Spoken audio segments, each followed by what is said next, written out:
व्यवस्था विवरण अध्याय 24। यदि कोई व्यक्ति किसी स्त्री को स्वीकार कर उससे विवाह करने के बाद भी उसमें संतुष्ट नहीं हो पाता क्योंकि उसने उसमें कुछ अभद्र पाया है, तब वह उसे विवाह विच्छेद पत्र देकर उसे विदा कर देता है और वह वहां से जाकर किसी अन्य पुरुष से विवाह कर लेती है।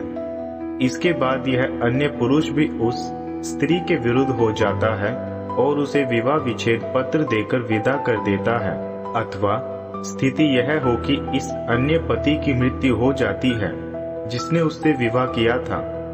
इस स्थिति में उसके उस प्रथम पति को यह आज्ञा नहीं दी जाएगी कि वह उससे पुनः विवाह कर अपना ले, क्योंकि अब वह दूषित हो चुकी है।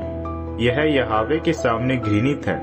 तुम उस देश में जो यहोवा तुम्हारे परमेश्वर तुम्हें मिरास के रूप में दे रहे हैं, तुम उस देश पर यह पाप नहीं लगाओगे। कोई भी नव विवाहित व्यक्ति ना तो युद्ध पर जाएगा और ना ही उसे कोई दूसरी जवाबदारी सौंपी जाएगी। 1 वर्ष के लिए उसे घर पर रहने की आजादी होना है। वह अपने घर पर ही रहकर 1 साल तक अपनी नव विवाहित पत्नी के सुख का ध्यान रखेगा। कोई भी व्यक्ति किसी की चक्की अथवा चक्की का ऊपरी पत्थर बंधक के रूप में नहीं रखेगा। यह किसी के जीवन को बंधक रखना होगा। यदि किसी व्यक्ति ने अपने किसी इजरायली स्वजाति का अपहरण इस उद्देश्य से किया है कि उसे अपना दास बनाए अथवा उसे बेच दे, और जब वह अपहरणकर्ता पकड़ा जाता है तो उसका वध कर दिया जाए। कुष्ठ रोग से संक्रमण के प्रति सावधान रहना। बड़ी ही सावधानी पूर्वक तुम लेवी पुरोहितों की शिक्षा का पालन करना। मैंने ही उन्हें इसके विषय में आदेश दिया है। इनका पालन करने में तुम सावधान रहोगे। वह सब तुम्हारी याद से मिटने ना पाए जो मिस्र देश से निर्गमन के मार्ग पर यहोवा तुम्हारे परमेश्वर द्वारा मिरियम के साथ किया गया था।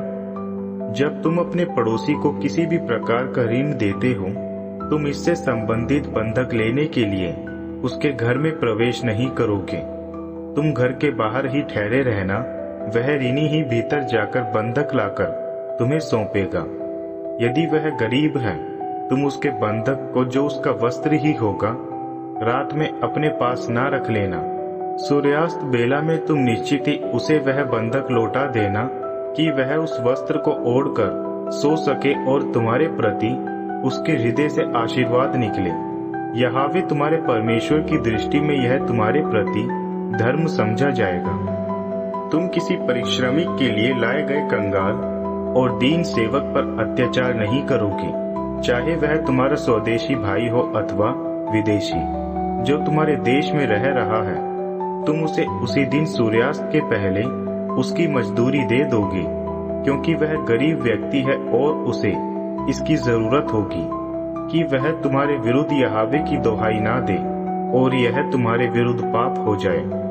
पुत्र के पाप का दंड उसके पिता को ना मिले और न पिता के कारण पुत्र मार डाला जाए। जिसने पाप किया हो वही उस पाप के कारण मार डाला जाए।